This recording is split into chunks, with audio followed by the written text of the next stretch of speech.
Hello, everyone. This week, we're doing more inductive arguments, and we're going to start out by talking about inductive arguments from authority. All right, so we're going to talk about what makes a good authority, what makes a not so good authority. But why don't we just start out by talking about what we mean by an inductive argument of authority. So,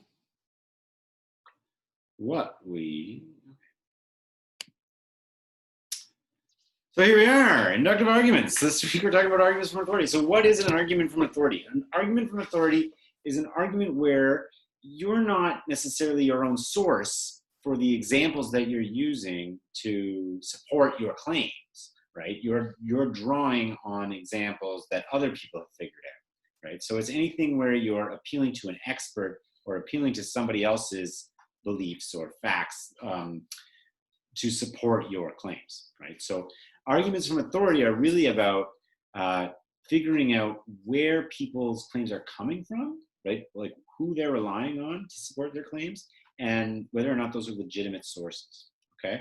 So when you're making an argument from authority, like you guys are probably kind of familiar with this idea, right? Like you're supposed to cite your sources, right? Some examples that you might use to support your argument are so commonplace that you wouldn't have to necessarily cite your claim, right? Like most people in the world, for instance, have hair. Therefore, I don't know, but that's an example, right? That you don't really need to cite statistics to say like most people have hair somewhere in their bodies, right? So it's uncommon for people to have no hair in their bodies, right? That's not something you need to cite. That's a kind of commonplace fact, right? But there are some things that harder to believe examples, you're going to require a citation. So, here's a bad way of citing, of appealing to authority, right? I once read that there are cultures in which makeup and clothes are mostly men's business, not women's, right?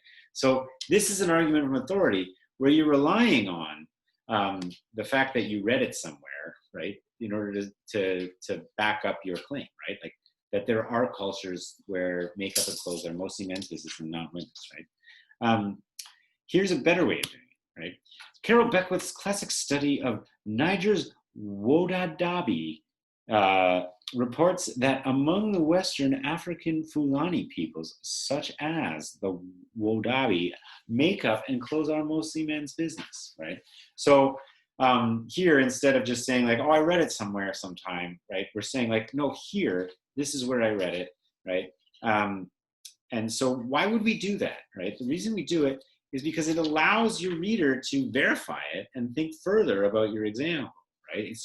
It's kind of a way of being open and transparent and saying like, look, like, I know this and here's why I know it. I got it from here. If you want to look into it, go for it, right? And so it sort of shows your reader that they can think along with you if they want to, right? You're not just sort of claiming that I read it somewhere, right? So citing your sources is important. It lends credibility to your writing, right? And it allows someone to go and check, right? And part of being a critical thinker is checking people's sources too, right? Like where are they getting their stuff from, right? And so you can only do that if somebody's citing their sources. So it's important to cite sources, and it's important when you're reading an article, like if they aren't citing sources, you might kind of raise an eyebrow, right?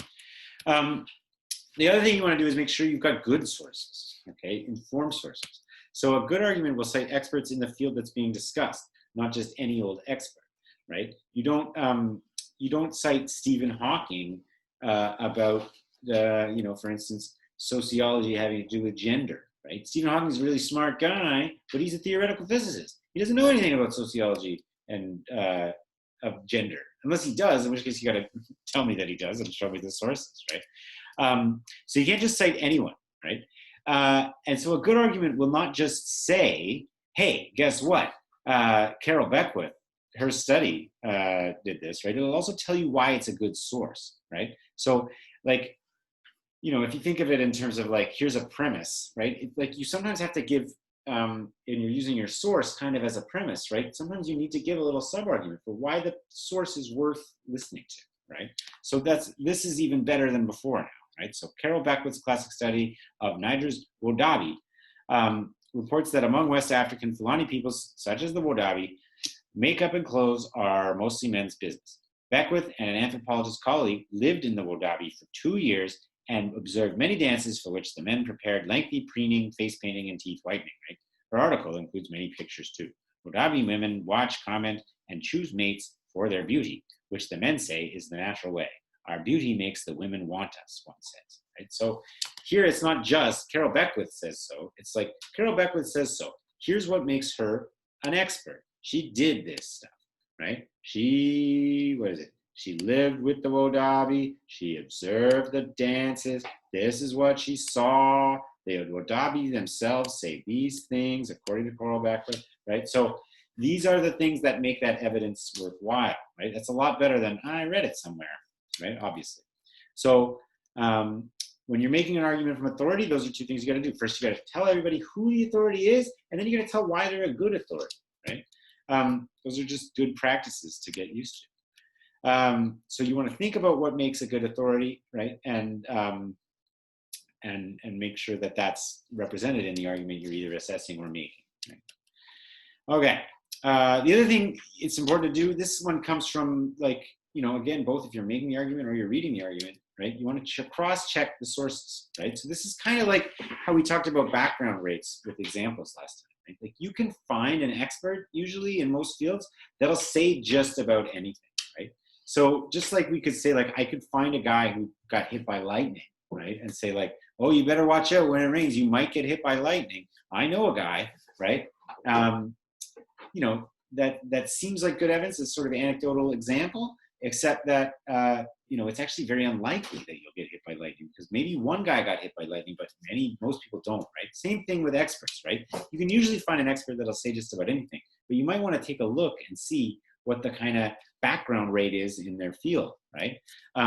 What do the other experts say? Can you find more than one expert making the same claim, or is your source an outlier, right? And that's not to say that outliers are necessarily wrong, right? Like often, scientific advancements are made when somebody challenges the kind of received wisdom, right, or the received thing, right, and puts forward a new idea, right? And often that idea takes years to get taken up, and the people who believe in that idea are kind of outliers in the field, right? So it's not necessarily that outliers are going to be wrong, but at the same time, you might want to check and see why they are outliers, right? Why are they outliers? You have to go and figure that out for yourself. What are the critiques out there, right? An overwhelming consensus in a field is also might be worth considering, right? If their field is there isn't an overwhelming consensus, and there are fields like that, right? Psychology is like that. Neuroscience is like that. A lot of the human sciences are kind of like that. But there are overwhelming consensuses in other fields, right? In physics and in climate science, for instance, right? And so you might wonder, why, if they're an outlier and there's an overwhelming consensus, if it's really worth leaving, even if they've got the degrees and the publications and stuff, right? So, and then if you're still going to take the outlier position, you've got to say why that one's better than the overwhelming consensus, right? A good argument that doesn't reckon with counterexamples like that, and that would be a pretty major counterexample. It just cites the one outlier in the field without saying, oh, they happen to be an outlier, but I still believe them for these 6 reasons, right? It's not a very good argument from authority, okay? And then finally, you want to be smart about the internet, right? The internet is a place where rampantly crazy claims, that are unsighted, sort of promulgate, right? So where do you think about on the internet, where do you see arguments being made, right? Think about that. And I want you to just sort of think about that all week, really, right? Because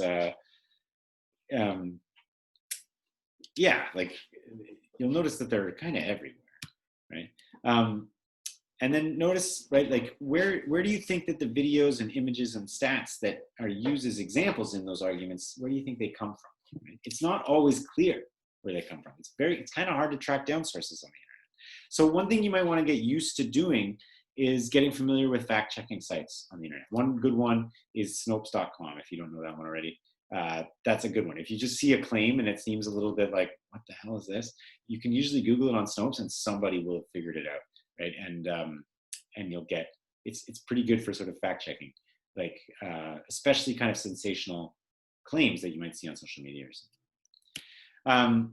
And then the other thing you should do is learn to use the talk page on Wikipedia, right? So Wikipedia is an easy source to go check people's, to check and see, like, is that real? Like, I think Wikipedia is pretty good.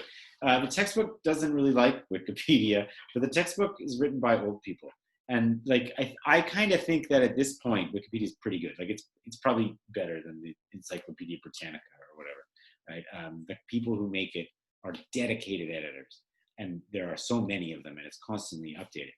But it covers so many things that there are still some pages that are just kind of full of garbage, right? And you can kind of tell usually because there'll be things like citation needed and stuff like that. But one thing you should learn to use on Wikipedia is the talk page, right? So if you go to Wikipedia, you can just Command F talk, and then it'll come up. It's sort of up at the top. You can click on it, and you can see what the editors are talking about as being unsupported or marked for revision or marked for removal or questionable claims that might be up there. So you should definitely learn to use that function of Wikipedia. And then the other thing you should learn to use is the databases at the library, right? Like we all go to this university and we have access to a world-class library, and that's pretty cool, right? So learn to use it because, yeah, that's another easy way to sort of check what the consensus is in a field, is if you can kind of use a scholarly database. So, there's not a lot of time to talk about that in this class, but that's something you can definitely do just by sort of clicking around, and it's just worth doing. Okay, so I hope that's been helpful for you. So, yeah, good luck.